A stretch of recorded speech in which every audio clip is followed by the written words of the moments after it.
Paul, who was arrested in Jerusalem, went to Caesarea, and then boarded a ship to Rome to stand trial.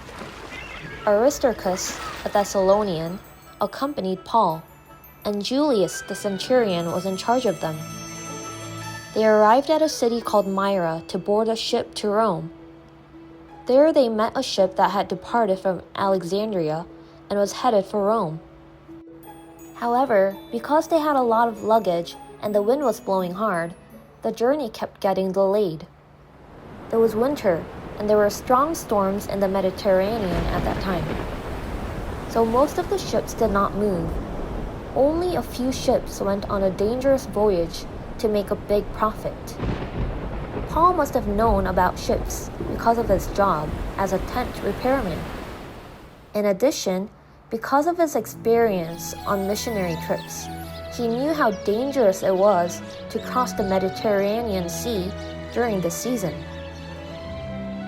So Paul said to those who were with him, "Let's spend the winter here and then go to Rome.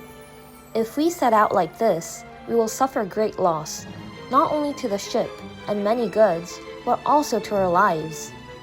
But the centurion believed the captain and the owner of the ship.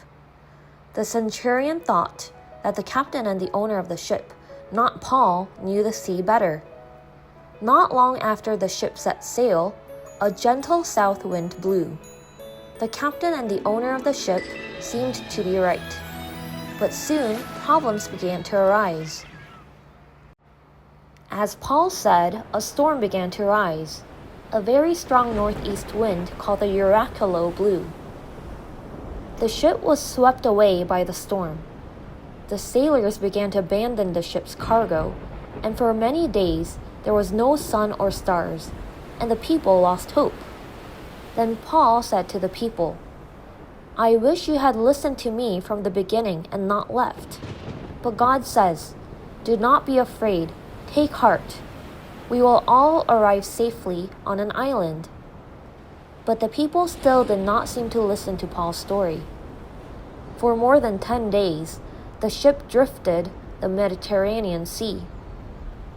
In this dangerous situation, the people felt hopeless. They were on the verge of exhaustion because they had not eaten. Then they found out that the ship had approached an island. Everyone was exhausted, but Paul acted boldly. He encouraged the people to eat. To those who were afraid, he took bread, prayed, and broke it for them as if it were the Eucharist. The people ate the food that Paul had prayed for and touched. Now both the centurion and the captain obeyed Paul's words. And surprisingly, just as Paul had said, all 276 people on the ship were able to arrive safely on an island called Melita. After arriving at the island of Melita, Paul performed several miracles. When a snake bit Paul, the islanders said that he would die soon. But Paul did not die. He also cured the father of the most important person on the island from a fever. In addition, many people on the island were healed by Paul. So the islanders treated Paul and his companions well, and gave them many things to help them on their journey when the ship set sail. The ship leaving for Rome was in danger, but thanks to Paul, they were able to overcome the difficulties. No, it was actually thanks to God, who was with Paul as he went towards the gospel. Even on the ship with the waves tossed, and amidst the many difficulties on the island of Melita, God spoke to Paul, "Do not be afraid, do not worry, I will be with you."